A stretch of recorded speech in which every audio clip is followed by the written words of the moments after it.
Welcome to your deep dive. Today we're going exploring natural disasters and environmental protection. And you've sent over like a really interesting mix of articles, reports, and even some personal notes. I'm already like seeing some connections I hadn't thought of before. Oh, very cool. Yeah. For example, did you know that restoring mangrove forests can like significantly reduce the impact of storm surges? That's fascinating. Yeah, we'll be unpacking that and a lot more. It's fascinating how we often think of natural disasters as like these isolated events, Right. but they're really deeply intertwined with like human actions and the choices we make about our environment. Yeah, that's what I'm finding so interesting. As I look through these sources, it feels like we're piecing together this puzzle, like understanding how everything is connected. Yeah. But before we get ahead of ourselves, let's start with the basics. Okay. What exactly defines a natural disaster? So natural disasters are extreme events Okay. arising from natural processes in our environment. These events become disasters when they cause significant damage impacting human lives, property, Mhm. and even entire ecosystems. Right. And recent examples like Hurricane Ida in the U.S., the Australian bushfires, or closer to home, the Kerala floods, Uttarakhand landslides, and Cyclone Amphan Oh, wow. all highlight the sheer power of these events. And it's not just the immediate impact, right? Right. It feels like we're hearing more and more about these events happening more often and with a greater intensity. Yeah, Is that just our news cycle, or is there something more to it? that's a great observation. And it's not just a media phenomenon. Climate change is playing a significant role. Okay. Warmer ocean temperatures are fueling more powerful hurricanes. Yeah. Shifting precipitation patterns are causing more intense floods and droughts, and that's just the tip of the iceberg. So it's this complex interplay between natural processes and human activity. It is a very complex system. Okay, let's break down the specific types of disasters we need to be aware of. We're looking at earthquakes, floods, hurricanes and cyclones, wildfires, droughts, and landslides. Yeah. A whole spectrum of threats. Exactly. And each disaster type has its own characteristics, patterns, and areas of impact. Mm, Earthquakes, for example, result from shifts in the Earth's tectonic plates, right. releasing immense amounts of energy. Yeah. This is why regions along fault lines such as Japan, California, and parts of Nepal Uh-huh. are particularly vulnerable. Earthquakes are the ones that always make me feel the most helpless. Oh, The yeah. ground just shakes and there's not much you can do. I understand that feeling of helplessness. But with earthquakes, preparation is key. Understanding the risks in your region and having a plan in place can significantly improve your chances of survival. Okay, I'm taking notes. Now, floods are something we're all too familiar with, especially during monsoon season here in India. Absolutely. Floods often occur when heavy rainfall or rapid snowmelt overwhelm natural drainage systems. Mm-hmm. Low-lying areas and regions with inadequate infrastructure are particularly susceptible. Yeah. Here in India, states like Assam and Bihar are especially vulnerable. And it feels like climate change is exacerbating these flood events. Mm-hmm. More extreme rainfall leads to more flooding. Right. Precisely. Yeah. The changing climate is altering precipitation patterns, leading to more intense rainfall events in some regions. Yeah. This can overwhelm drainage systems and lead to more frequent and severe flooding. Speaking of powerful storms, hurricanes and cyclones are always terrifying to watch on the news. Yeah, The sheer force of those winds is incredible. it is incredible. So hurricanes and cyclones are essentially the same phenomena, Okay. rotating storms that form over warm ocean waters. Uh-huh. The difference lies in their location. Okay. We call them hurricanes in the Atlantic Northeast Pacific Right. and cyclones in the South Pacific and Indian Ocean. Okay. Both draw their energy from warm ocean water. Right. And as ocean temperatures rise due to climate change, these storms are becoming more intense. So the warmer the water, the stronger the storm. Pretty much. That's a scary thought. And we see the impact here in India with cyclones regularly hitting the eastern coast just as the U.S. Gulf Coast faces hurricanes. Exactly. It's a global phenomenon. It is a global phenomenon. Yeah. Absolutely. And the impacts are far-reaching. Yeah. Not only do these storms bring destructive winds, but they also cause storm surges, heavy rainfall, and flooding. Right. The devastation can be immense. Okay, moving on to wildfires. We often associate these with dry conditions like in California or Australia. All right. But are wildfires a concern in India as well? They are. While not as widespread as in some other parts of the world, wildfires are a growing concern in India, particularly in forested regions. Okay. Prolonged dry spells combined with Human activities like deforestation and agricultural practices Hmm. increase the risk of wildfires. Yeah. And as climate change brings hotter and drier conditions to many parts of India, the risk of wildfires is likely to increase. It's like a chain reaction. Yeah. Climate change leads to drier conditions, which then increase the risk of wildfires. Okay, I'm definitely getting a sense of how interconnected all of these environmental issues are. They are interconnected. It's a complex web of interactions. And that complexity is also evident in droughts, which are characterized by extended periods of below-average rainfall. Right. Droughts lead to water scarcity impacting agriculture ecosystems and human communities. And droughts are more of a slow burn, right? They are. The impacts build up over time. Exactly. Droughts often develop gradually, with their impacts becoming more severe over time. Mm-hmm. Regions like Rajasthan and India are particularly vulnerable to droughts due to their arid climate and reliance on groundwater resources. Finally, we have landslides, which we often associate with hilly areas. Yes, landslides occur when slopes become unstable and give way, often triggered by heavy rainfall earthquakes or human activities like deforestation and mining. Right. The Western Ghats and the Himalayas in India are particularly susceptible to landslides due to their steep terrain and geological formations. It sounds like every corner of the world is vulnerable to some type of natural disaster. Yeah. And we're learning that climate change is making many of these events more frequent and severe. So let's shift gears and talk about what we can do to prepare for these events. Okay. What can we do as individuals to be ready for the unexpected? One of the most important things is to have a plan, Okay. a family emergency plan. Okay. This should include escape routes from your home-designated meeting points in case you get separated, and clear communication methods. So if the phone lines are down, we have a backup plan to find each other. Exactly. That makes sense. What else should be part of this family emergency plan? Think about the essentials you would need to survive for at least 72 hours. You'll want to prepare an emergency kit stocked with non-perishable food, water, a first aid kit, flashlights, batteries, a hand crank radio, and any necessary medications. Mhm. It's like a lifeline for those first critical hours or even days after a disaster strikes. It's like packing for a camping trip, but with a much more serious purpose. Absolutely. Those are great tips for individuals and families. But what about community-level preparedness? Communities play a crucial role as well. Okay. Regularly practicing disaster drills for various scenarios, earthquakes, floods, fires, helps ensure everyone knows what to do and where to go when disaster strikes. Right. Schools, workplaces, and neighborhoods should all participate. So it's about building a culture of preparedness. Yeah. Where everyone knows what to do in an emergency. Exactly. What about those early warning systems we often hear about? Do they really make a difference? Early warning systems are game changers. Okay. They use technology to provide real-time alerts about impending disasters, giving people precious time to take action. There are various types of systems, from satellite-based monitoring to ground-based sensors, each with its strengths and limitations. So it's not just one system fits all. You know, Different types of disasters might require different types of warning systems. exactly. That's interesting. Can you give us an example of a successful early warning system? India's cyclone warning system has significantly reduced the death toll from these devastating storms. The Indian Meteorological Department, IMD, uses a network of radars, satellites, and buoys to track cyclones and issue timely warnings, allowing coastal communities to evacuate to safety. That's impressive. It sounds like technology is a key tool in mitigating the impact of natural disasters. It is, absolutely.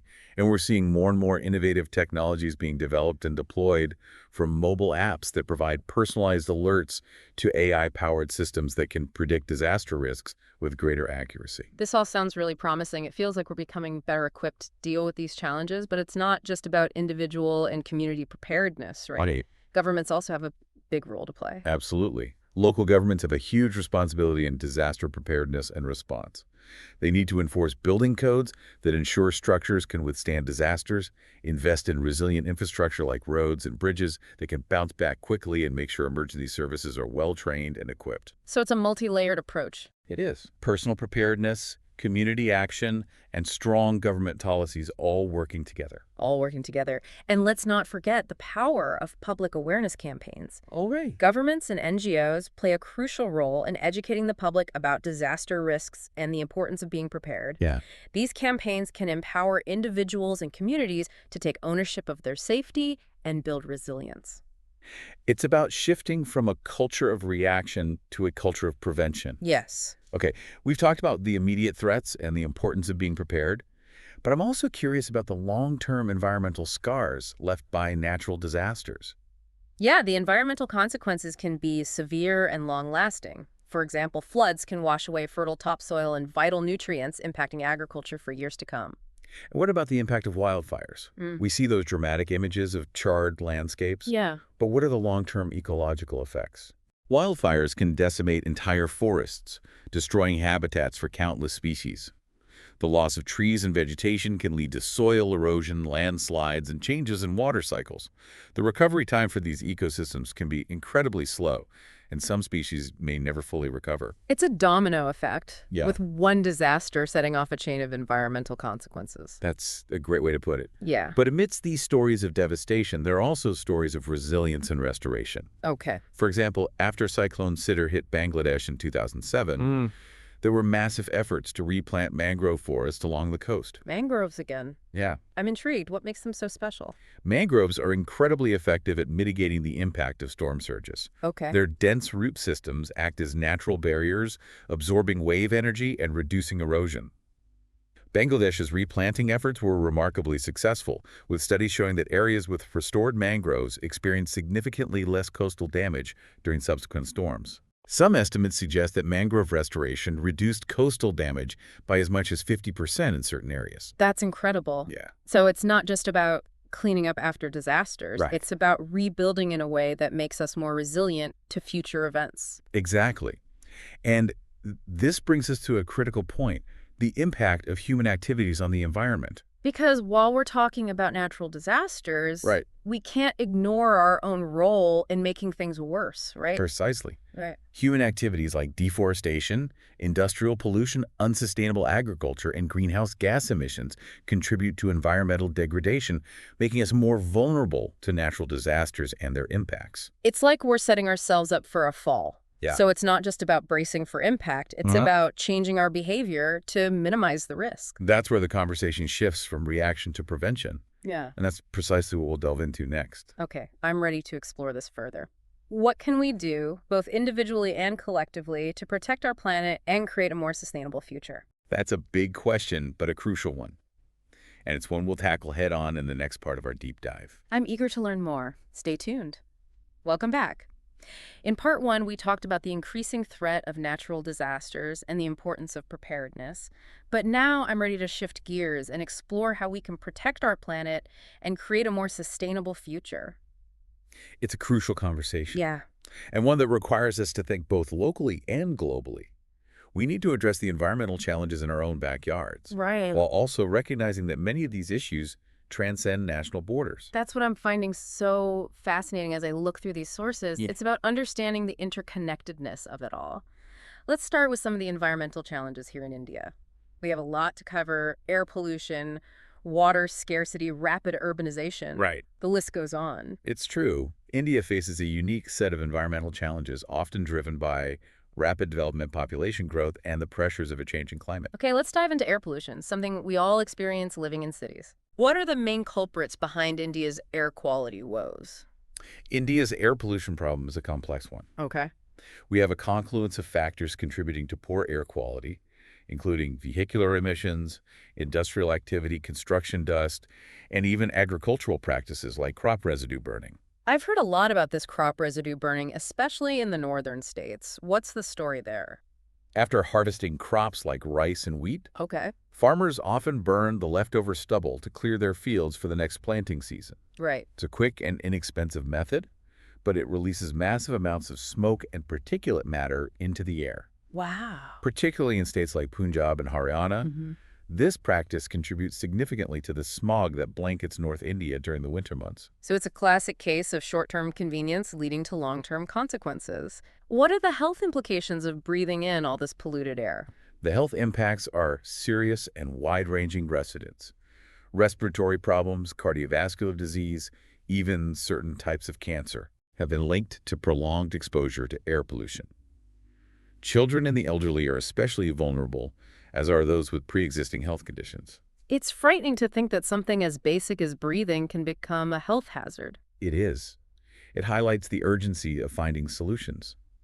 We need stricter emission standards for vehicles and industries, Yeah. better waste management practices to reduce burning, and a shift towards cleaner energy sources. I know the government has been implementing initiatives to tackle air pollution. Are we making any progress? Yes, there are several initiatives underway.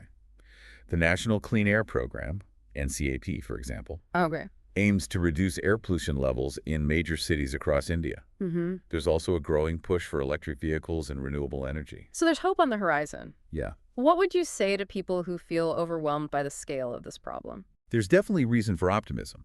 We're seeing technological advancements, policy changes, and a growing public awareness of the issue. But it requires a sustained effort from all stakeholders, government, industry, and individuals to create lasting change. Speaking of essential resources, let's move on to water scarcity. Okay. Another pressing challenge in India. What are the root causes of this water crisis? Water scarcity in India is a complex issue driven by a confluence of factors: population growth, urbanization, over-extraction of groundwater for agriculture and industry, and changing rainfall patterns due to climate change. I've heard stories about entire cities running out of water. Is that really a possibility? Yes, unfortunately, it's already happening. Cities like Chennai and Bengaluru have faced acute water shortages in recent years, forcing authorities to implement water rationing and truck in water from other areas. That sounds like a logistical nightmare. What are some solutions to address this water crisis? We need a multi-pronged approach. Rainwater harvesting, where we capture and store rainwater for later use, is essential. We also need to implement water conservation measures in homes, industries, and agriculture. I've heard about traditional water harvesting techniques making a comeback. That's right. Traditional methods like building johads, small earthen dams that capture rainwater and allow it to slowly percolate into the ground, are being revived and integrated with modern technologies. It's fascinating how ancient wisdom can be relevant in solving contemporary problems. Absolutely. Johads are a fantastic example. They not only capture rainwater, Yeah? but also help recharge groundwater aquifers, which are being depleted at an alarming rate due to over-extraction. By reviving these traditional structures, we can replenish groundwater, improve irrigation, and enhance the resilience of rural communities. Now let's talk about urbanization, another major driver of environmental change. India is experiencing rapid urban growth with millions of people migrating to cities each year. What are the environmental implications of this rapid urbanization? Rapid urbanization often leads to the conversion of natural landscapes into concrete jungles, which disrupts ecosystems, increases pollution, and puts a strain on resources like water and energy. I've noticed how green spaces are shrinking in many cities. Yeah. Is that just an aesthetic issue, or are there more significant consequences? The loss of green cover has far-reaching consequences. Trees and vegetation play a vital role in absorbing carbon dioxide, releasing oxygen, reducing air pollution, regulating temperature, and preventing soil erosion. The loss of green spaces exacerbates problems like air pollution heat island effect, where cities become significantly hotter than surrounding rural areas and flooding. It also impacts biodiversity as habitats for various species are destroyed. So how do we balance the need for urban development with the need to protect the environment? We need to adopt smarter, more sustainable urban planning approaches. Okay. This means incorporating green spaces into urban design, promoting public transportation and cycling to reduce vehicular emissions, and constructing energy-efficient buildings to minimize energy consumption. What about waste management? It's a huge challenge in rapidly growing cities. What are some innovative approaches to dealing with the mountains of garbage that cities generate? Waste management is critical. We need to move away from a linear take, make, dispose model towards a circular economy where waste is minimized, recycled, and reused. Okay. This requires effective waste segregation at source, separating organic waste from recyclable materials, composting initiatives to turn organic waste into fertilizer, and investment in recycling facilities. That sounds like a massive undertaking. Are there any cities in India that are doing this well? There are some encouraging examples. Alappuzha, a coastal city in Kerala, Okay. has implemented a decentralized waste management system that relies heavily on community participation and composting. They've significantly reduced the amount of waste going to landfills, and they've even managed to generate revenue from the compost they produce. That's inspiring. It shows that it is possible to create a more sustainable system. So we've covered a lot of ground here. Air pollution, water scarcity, the challenges of urbanization. What's the overarching theme that connects all of these issues? The key takeaway is that environmental challenges are interconnected. Air pollution, water scarcity, and unsustainable urban development all contribute to a decline in overall environmental health, impacting human well-being and economic prosperity. It's a reminder that we can't address these issues in isolation. Right. We need a holistic, integrated approach. Exactly. Solutions require collaboration, innovation, and a commitment to sustainable practices at all levels, individual, community, and government. I'm feeling a bit overwhelmed by the scale of these challenges, I can understand that. but also hopeful knowing that there are people working on solutions. It's natural to feel overwhelmed, but remember, every action, no matter how small, Yeah. can contribute to a larger movement for change. So what can our listener do to make a difference right now? Mhm. What are some concrete actions they can take? Start with small changes in your daily life. Reduce your consumption, conserve water, choose sustainable products, and support local initiatives working on these issues. Join a community garden, participate in a tree planting drive, or volunteer with an environmental organization. Every action counts. It's about empowering ourselves to be part of the solution. Absolutely. Okay, so we've talked about the challenges and the need for action, but I'm also eager to hear about real-world examples of people making a difference, people who are leading the charge for a more sustainable future. That's a great segue to our next segment, where we'll delve into inspiring stories from India. We'll Yeah. meet individuals and communities who are tackling environmental challenges head-on, demonstrating that change is possible. I'm already intrigued. Let's meet these environmental heroes. Welcome back to our deep dive. We've explored the realities of natural disasters, the complexities of environmental challenges here in India, and now I'm ready to zoom out and look at the global picture. It's crucial to remember that environmental issues transcend national borders. What happens in one part of the world affects us all. Climate change, biodiversity loss, pollution. These are global challenges that demand collective action on an international scale. It's about understanding that we're all interconnected, sharing this one planet. Okay, let's start with climate change, arguably the most pressing environmental issue of our time. What are the key international agreements and initiatives that are trying to tackle this challenge? One of the most significant milestones in international climate action is the Paris Agreement, adopted in 2015. Okay. This landmark accord aims to limit global warming to well below 2 degrees Celsius, preferably 1.5 degrees compared to pre-industrial levels. I remember when that was signed, it felt like a real turning point. It was a historic moment, bringing together nearly 200 countries in a shared commitment to combat climate change. But what does the agreement actually involve? How does it translate into action? The Paris Agreement works on a system of nationally determined contributions. Each country sets its own targets for reducing greenhouse gas emissions, taking into account its specific circumstances and capabilities. Okay. The agreement also includes provisions for financial and technological support to developing countries to help them transition to low-carbon economies. So it's about recognizing that some countries need more support to make this transition. Exactly. It's about global solidarity and shared responsibility. The Paris Agreement acknowledges that climate change is a collective challenge that requires a collective response. But it hasn't been all smooth sailing, has it? I recall hearing about some countries withdrawing from the agreement. There have been setbacks and criticisms. Some countries have been slow to implement their commitments, and there have been concerns about the adequacy of the targets themselves to meet the ambitious goal of limiting warming to 1.5 degrees. However, the Paris Agreement remains the cornerstone of international climate action, and the momentum for change is building. That's reassuring to hear. What are some other international initiatives that are working to address climate change? There are numerous initiatives focused on specific aspects of climate change, mitigation and adaptation. The Green Climate Fund, for example, provides financial support to developing countries for projects that reduce emissions or help communities adapt to the impacts of climate change. And I've heard a lot about the role of renewable energy in transitioning to a low-carbon future. Are there any international organizations promoting this transition? The International Renewable Energy Agency, IRENA, plays a crucial role in promoting the adoption of renewable energy sources like solar, wind, and hydropower globally. Right. They work with governments and industries to facilitate the deployment of clean energy technologies and create a more sustainable energy system. It sounds like there's a lot happening on the international stage, agreements and initiatives, organizations dedicated to tackling climate change. But it's a daunting challenge, isn't it? The scale of the challenge is immense, but the global response is growing stronger. More and more countries, businesses, and individuals are recognizing the urgency of addressing climate change and are taking action. That's encouraging to hear. Okay, beyond climate change, let's talk about another critical environmental issue. Biodiversity loss. It's not as talked about as climate change, but it's equally important, wouldn't you say? Absolutely.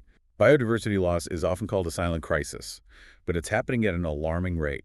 Species are going extinct at a pace unprecedented in human history, driven largely by human activities like habitat destruction, pollution, and climate change. What are the consequences of losing biodiversity? Why should we care if some species disappear? Biodiversity is the foundation of life on Earth. It's the variety of life in all its forms, from genes to ecosystems. This diversity is essential for healthy ecosystems, and the services that nature provides, like clean air and water pollination of crops, regulation of climate, and even the medicines we rely on. So it's not just about saving cute animals, it's about protecting the web of life that sustains us all. Exactly. Losing biodiversity weakens ecosystems, making them more vulnerable to collapse. This ultimately impacts human well-being and survival. That's a sobering thought. Are there any international efforts to address this biodiversity crisis? The Convention on Biological Diversity, CBD, adopted in 1992, is a major international treaty Okay. that aims to conserve biodiversity, promote its sustainable use, and ensure the fair and equitable sharing of benefits arising from genetic resources. It sounds comprehensive. What are some of the specific actions that the CBD promotes? The CBD encourages countries to establish protected areas to safeguard critical habitats, Right. develop national biodiversity strategies to integrate biodiversity considerations into their policies and practices, and implement measures to reduce the threats to biodiversity, such as pollution and invasive species. And is it working? Are we seeing any progress in slowing down biodiversity loss? The CBD has achieved significant progress in raising awareness about biodiversity and promoting its conservation. However, the rate of biodiversity loss continues to be a serious concern. The challenge is to translate global commitments into concrete actions on the ground, effectively addressing the drivers of biodiversity loss. So there's still a lot of work to be done. What about initiatives that focus on specific ecosystems or species? There are numerous organizations and programs dedicated to conserving particular ecosystems or species. The World Wildlife Fund, WWF for example, works to protect endangered species and their habitats, while the International Union for Conservation of Nature, IUCN, assesses the conservation status of species and provides scientific guidance for their protection. It's heartening to know that there are people all over the world fighting to protect biodiversity. It gives me hope. Hope is essential, and it's fueled by action. Every effort from supporting conservation organizations to making sustainable choices in our daily lives contributes to protecting the incredible diversity of life on our planet. Okay, let's move on to another pressing environmental issue. Pollution. It seems like every corner of the planet is affected by some form of pollution. Pollution is a pervasive problem, and it's truly global in nature. Air pollution travels across continents, plastic waste ends up in remote oceans, and toxic chemicals accumulate in the food chain, affecting ecosystems and human health worldwide. It's a grim picture. What are some of the most significant international efforts to address pollution? There are several international conventions and agreements aimed at reducing specific types of pollution. The Basel Convention, for example, Okay. controls the transboundary movement of hazardous wastes, ensuring that hazardous materials are disposed of safely and responsibly.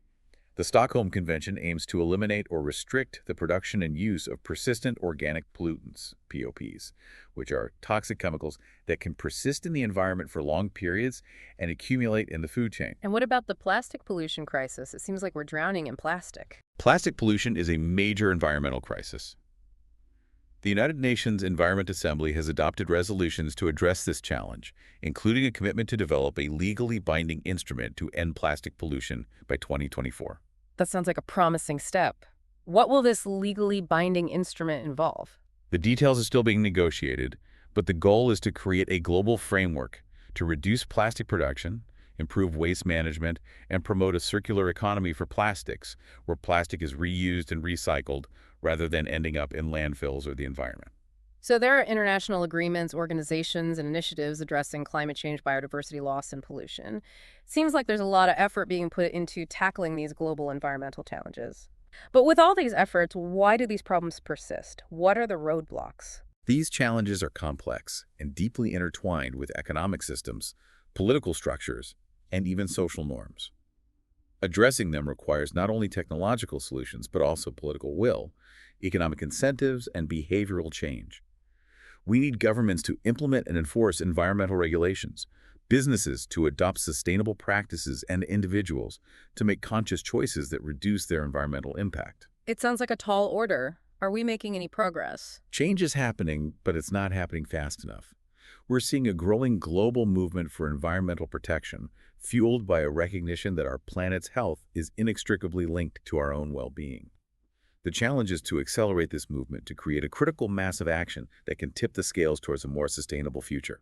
What can our listener as an individual do to contribute to this global effort? It often feels like our individual actions are just a drop in the ocean. Never underestimate the power of individual action. Stay informed about environmental issues. Make sustainable choices in your daily life. Support organizations working on these challenges and advocate for policies that promote environmental protection. Talk to your friends and family, share your concerns, and inspire others to take action. Remember, every action counts, and together we can create a ripple effect that leads to lasting change. That's a powerful and inspiring message. It's about recognizing that we're all part of the solution. Thank you so much for sharing your expertise and insights with us today. It's been my pleasure. And to our listener, thank you for joining us on this deep dive. We've explored the interconnectedness of natural disasters, environmental challenges, and the power of collective action both locally and globally. We hope you feel informed, inspired, and empowered to make a difference. Remember, the future of our planet is in our hands, and every action, no matter how small, can contribute to creating a world where both people and the planet thrive. Until next time, keep exploring, keep learning, and keep making a positive impact on the world around you.